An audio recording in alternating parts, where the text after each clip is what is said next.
Hi, I'm Christopher. I'm here with Marvin Elmazayan, and we're having a look at a new complex. Do you want to tell us about it, Marvin? Well, it is a relic of the Cold War, and they just gave us the chance to use this particular camp for for a future project for SilvergrainClassics, the SilvergrainClassic Analog Photography Boot Camp. Oh, okay, that sounds really interesting. Can we go and have a look around? I'd love to. So I'm here with Doug Richardson.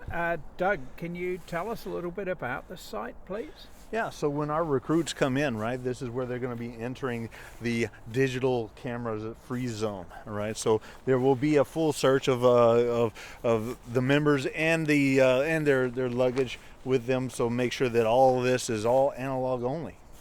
This is really a very impressive site. How many people are going to be here, Doug? Oh, at least a couple hundred.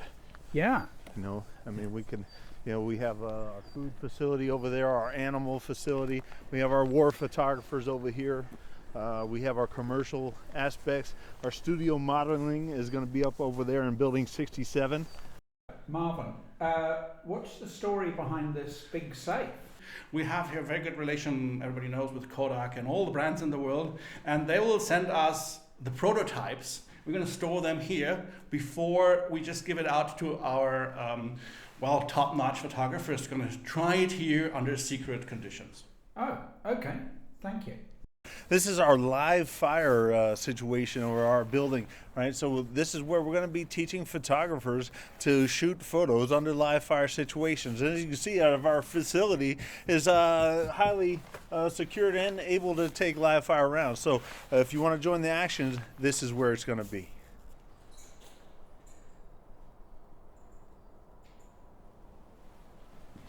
Yeah, and Christopher, so this will be the accommodation for the war journalist accommodation. So as you see, it's ready to go. It's super realistic and very authentic for our cause.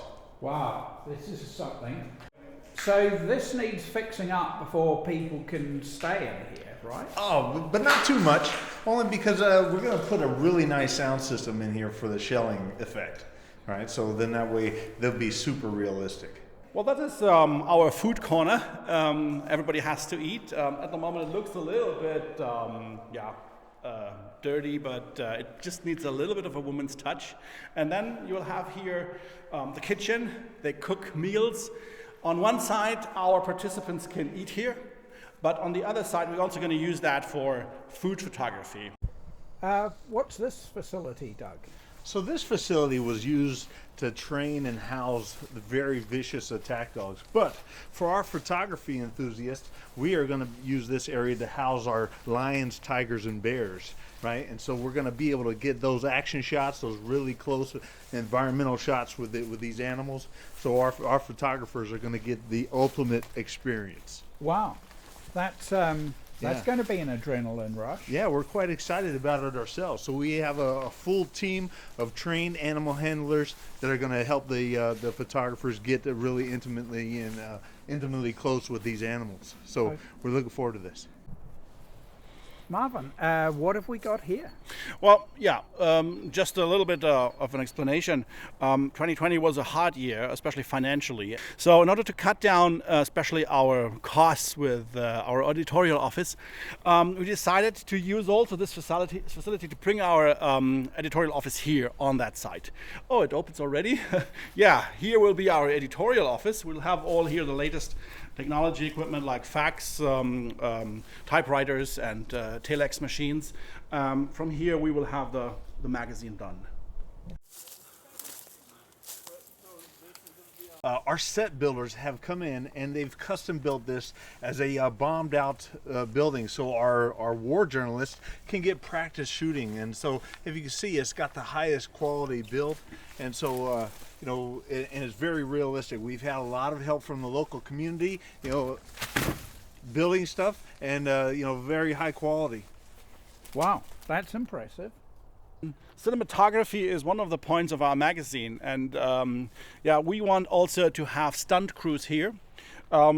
Especially they will have their vehicles in there and just rush out with the cars, and so you can film it. We can even fuel the cars here. We have that tank there. I think there's still a little bit of diesel in it we could use for the first run. All right, so Christopher, as you might have noticed, we have an extensive roadway system through this new camp of ours, right? So this is going to be used for the motorsport and the car chase scenes, both for still photographers and the cinematographic photographers. So we have plenty of these straightaways where we're going to be able to get those shots, in camera. You saw our vehicle facility already. So you could get some pretty high speeds up here. Oh yeah, we have some straightaways that are a couple clicks long here. So we have the ability to do those high speed shoots. Yeah, that'll be good. Well, the first time we saw these old shelters, we went in and we suddenly heard that interesting sound. So especially for cinematography, the sound engineers can train here. The next part is that we have huge of space and everything available for a fashion photography shoot. So it will be our studio where we teach light situations, different light modifiers, so the models can do their catwalk. Yes, come in. Can we get access to Sector 2, please? Awesome, perfect, thank you. All right, so Christopher, you're stepping out of one of our individual darkroom facilities.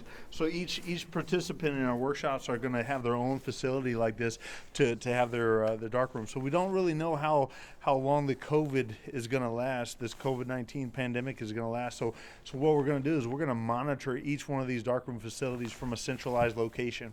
That allows us to maximize the training availability for our participants here and get the most out of this facility. So we're super excited, and we couldn't ask for any better facilities than this. Well, that's definitely a very unique approach. I am Lena Besanova, and I will be teaching the intensive darkroom course at the SilvergrainClassics bootcamp. The program is designed in a way to give participants a real printer's life experience. They're going to start with setting up a darkroom in a bunker. Even though there was water and ventilation before, it's all completely broken. So they will have to repair the water and ventilation and build tables and set up enlargers, all of this in just 2 days. If it sounds challenging to them, they're not the right people to be in this program. The program starts with 8 hours of printing a day, and it increases gradually by 1 hour until it reaches 13 hours. Printing sessions will have no breaks. Food gets delivered to the darkroom. It will be sandwiches and pizza. If the participants want smoking breaks, well, it's a good opportunity for them to quit. If they expect to walk away with a lot of nice prints, this is not going to be the case.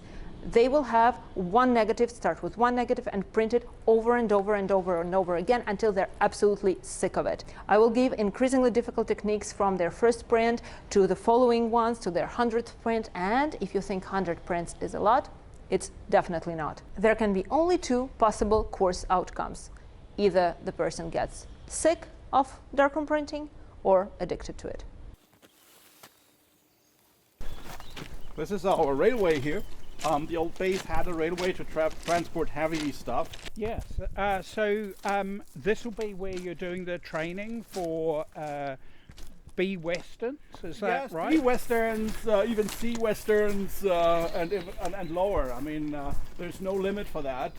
You can always go lower, and that's one of the ideas we have. And yeah, most of the time you don't have that in most film schools.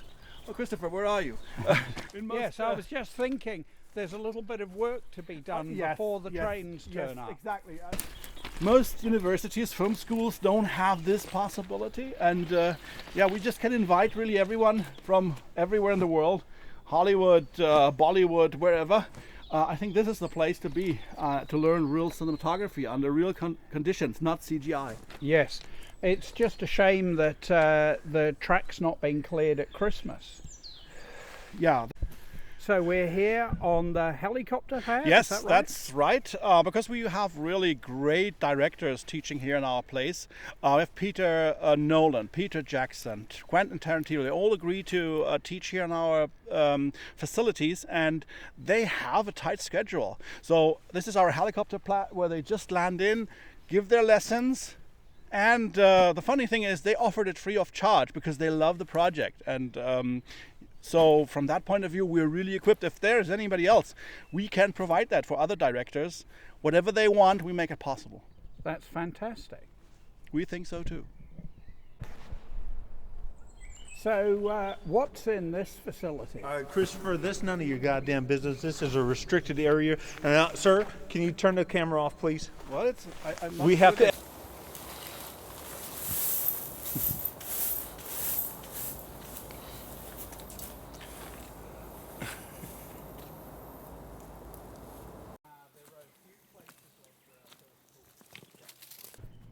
Yeah, Christopher, this is the end of the line of our tour.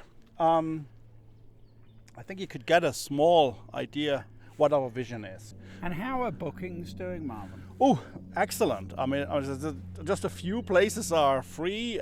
We were ourselves very surprised how quickly that went. And people can find out about this on SilvergrainClassics. SilvergrainClassics.com. That's one possibility. Follow us on Instagram, SilvergrainClassics on Instagram, on Facebook, on Twitter. Write us an email,